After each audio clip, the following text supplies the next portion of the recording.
Smith.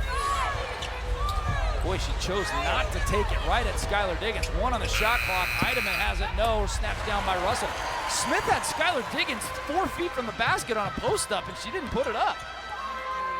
Nneka with it against Carlton. This is a mismatch right here for Nneka Ogwumike. Spinning, fading, hitting. She'll post her up all night long. Seattle by 6. I'm so glad she's in Seattle. She is so fun to watch. We get to watch her 40 games this season. That soft touch was just buttery from Nneka Ogwumike.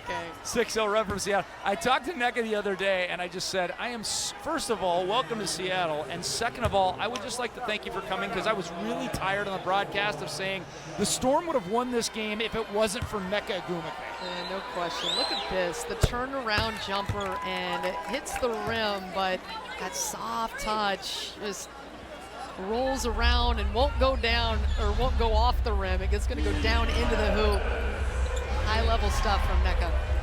It was a Nneka run of 6-0, and here's the rebound by Ogwumike. She was in foul trouble early, so she's played less minutes than most of the starters. She only has 12 minutes played, but she's done damage in those 12 minutes. How about 10 points, 5 rebounds in 12 minutes for Ogwumike?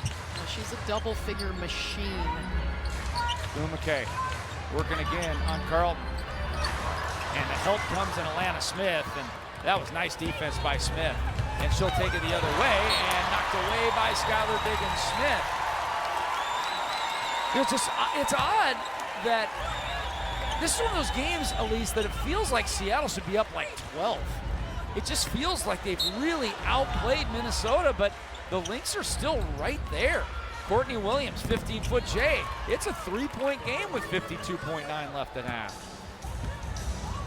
Skylar Diggins Smith's hands to knock that away from Alana Smith. They get the bucket on the baseline out of bounds, but boy, she is so quick with those hands. Jewel driving in. It's been cold thus far today. Continues, but gets her own rebound, and it's taken away. Jewel Lloyd now 3 of 12 on the game. The rest of the team, 15 of 30, shooting 50%.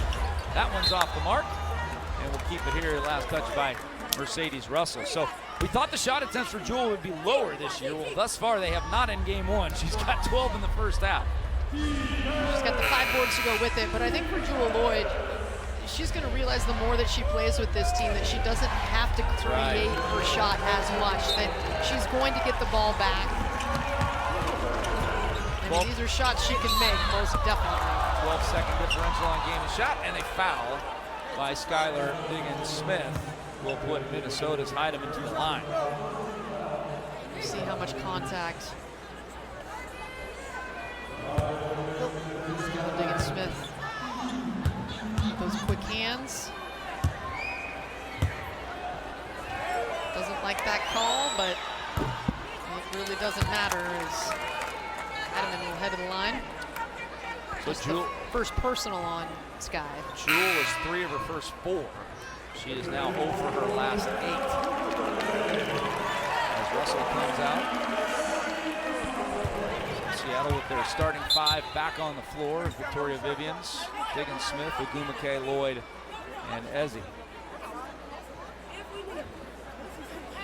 And there's a check on the reset of the clock. Want to make sure that the game and shot are correct, and they added a fraction of a second to the game clock. But Seattle will essentially be able to take the last shot. They'll be able to take it down to 3 seconds.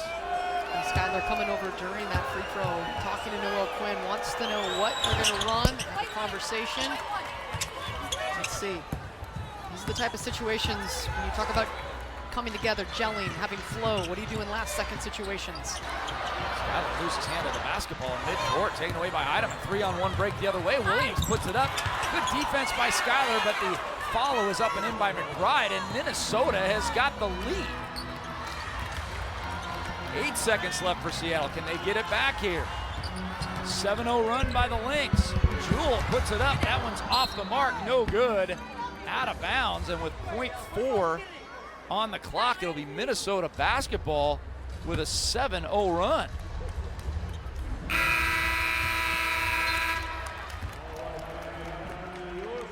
(45-44) as we head to halftime, and the crowd really stunned by what has transpired in the last 2 or 3 minutes. of this second quarter because it was really a half dominated by Seattle. They got up to an 8-point lead. They had 30 points in the paint, but the 7-0 run to end it. And